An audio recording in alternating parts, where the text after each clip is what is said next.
Hello, I'm Victor Muisio. This is the Football Planet here on Africanews, your Pan-African channel. Now, coming up for you, the road to Russia 2018 is shaping up. Nigeria beat defending champions Cameroon, rather the African giants Cameroon, and the Nigeria coach says that they were inspired by goalkeeper Carl Ikeme, who is battling acute leukemia. Now, with 3 Group B matches to go, the Super Eagles have a maximum 9 points, 5 ahead of Zambia, with Cameroon a further 2 points back, and Algeria bottom on 1 point.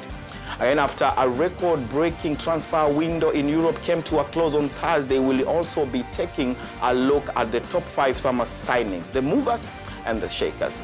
UEFA has launched an investigation into Paris Saint-Germain for potential financial fair play violations. The formal move comes 1 day after the close of the transfer window, in which PSG secured 2 record the most expensive signings of all time in Neymar and Kylian Mbappe for more than 400 million euros.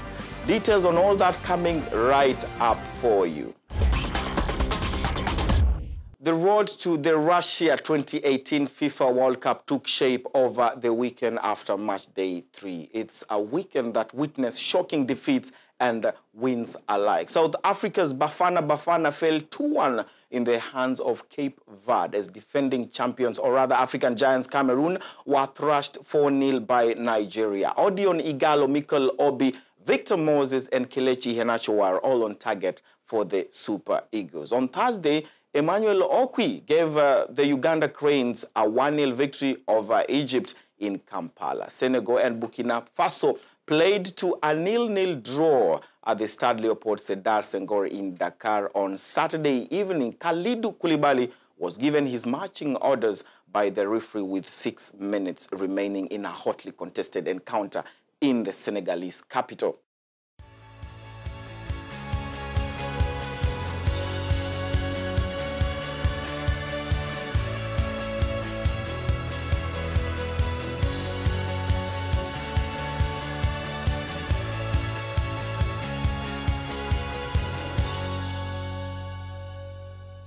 And at the National Hero Stadium in Lusaka, Zambia on Saturday, a brace from Brian Mwila and a goal by Enoch Mwepu ensured that Zambia bagged a 3-1 win over Algeria in their Group B match of the qualifiers. Ghana, on the other side, forced a 1-1 draw with Congo Republic after Thomas Partey's goal cancelled the visitors' lead that had come in the 17th minute thanks to TV Bifuma.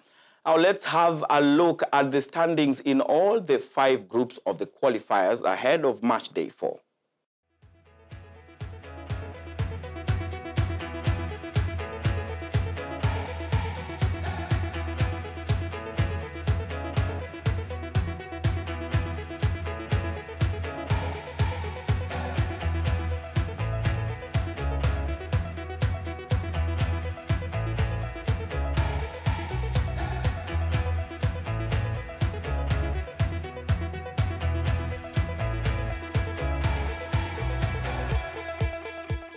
Of course, one of the wins that stood out is Ivory Coast's 3-0 thrashing of Gabon to bag their second Group C victory at the Stade Ndagoje in Libreville on Saturday. Here's what the coaches and the captains of both sides had to say.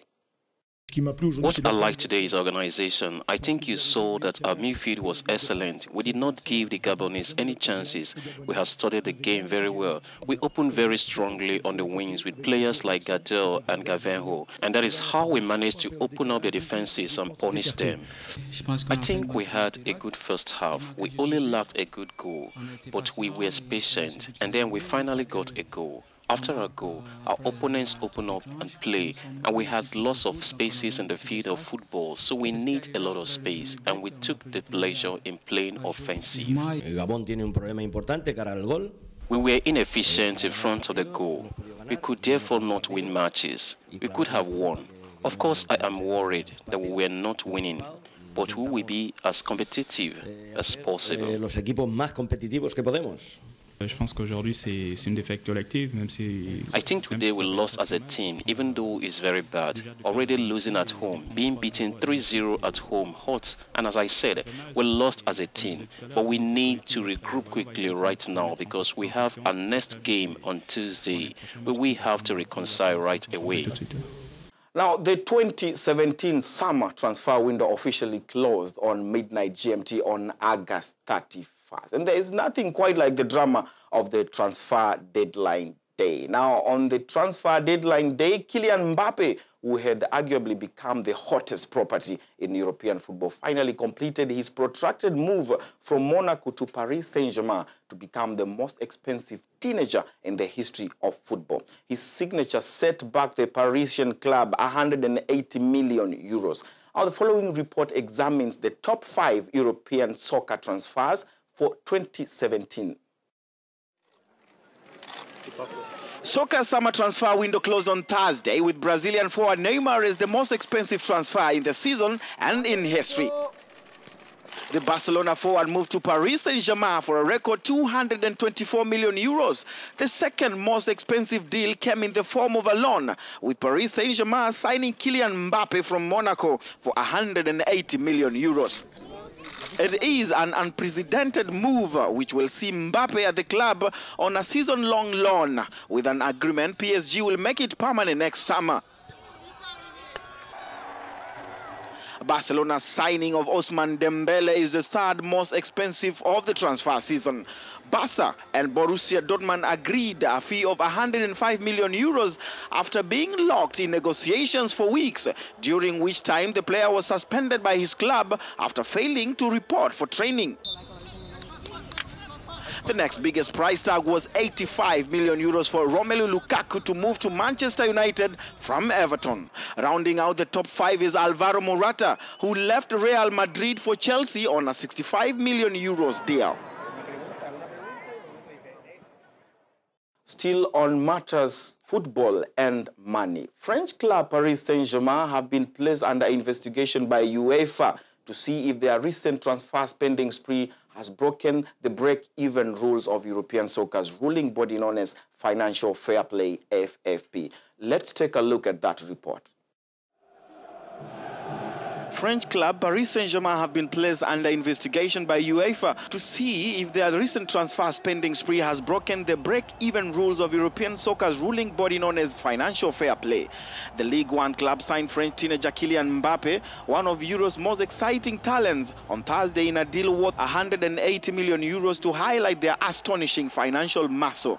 The Qatari-owned club last month bought Brazil forward Neymar from Barcelona for 222 million euros, more than double the previous highest price paid for a player. They spent more than any other club in a single transfer window. FFP rules ban clubs from spending more than their generated revenue, a policy introduced to prevent rich owners from trying to buy success and distorting the transfer market. Clubs can ultimately be kicked out of European competitions for flouting the rules, although until now UEFA has tried to negotiate settlements with offenders. The UEFA statement said its Financial Control Board had opened a formal investigation into Paris Saint-Germain as part of its ongoing monitoring of clubs under financial fair play regulations. Its board will meet regularly over the coming months to evaluate all documentation relating to the case. We've had a look at how things unfolded across the continent in the World Cup qualifiers. Let's take you now beyond the continent and have a quick look at how things were. And the manner in which the goals have been flowing will have gone a long way to keeping the fans satisfied. Saturday's World Cup qualifying schedule promised a few matches to savour, none more so than by far the biggest clash of the evening, Spain versus Italy, and it did not disappoint. Let's take a look at the goals and more. Now for Ramos, Iniesta, sliding it through, looking for Asensio. It's another free kick, and in wall. It will be Isco. Spain hit the front, and in his home stadium, Isco. Look at the shot. I don't think any goalkeeper would have got to that. Quality was so good. That just shows you giving silly free kicks away on the edge of your own box. That's twice. First one from Ramos. Just a tester over the bar. This one, certainly not over the bar. Gets it up and over beautifully and just cannot get there. Maybe a little bit too far to his left there. Stutters a little bit. Maybe a yard or so further to his right. He might have got something on that. Isco looking for his second of the night and finds it. Spain 2-0 up. Iniesta finds his man as normal. But look at this. They let him get the shot away. It's a perfect placement. Doesn't go for too much power. Just make sure he hits the target. Just creeps in the bottom corner. That's all you have to do when you're in a position like that. Don't go for sheer power. Just go and hit the target. Sergio Ramos surging forward to support Morata here. Morata looking for the return. 3-0. Game over. Brilliant counter-attack. Sergio Ramos. Tripped over himself. But it's an absolute peach. Look at Morata, desire to get in that box and then put on a plate for him. But you have to get in there. You have to have that desire to get back in and tap it over the line. Absolutely fantastic. Made by a current Real Madrid player, scored by a former Real Madrid player. And if you add Isco into the equation, just... Now, we've got less than 10 months to the Russia 2018 World Cup. And even before we get there, Qatar is almost just showing off yet how beautiful the 2022 global showpiece will be. The organizers have unveiled the designs for the Doha's Al Tumama Stadium. The facility is the shape of a traditional Arabian Cup designed by a Qatari architect and will host 40,000 fans at a World Cup quarter-final match.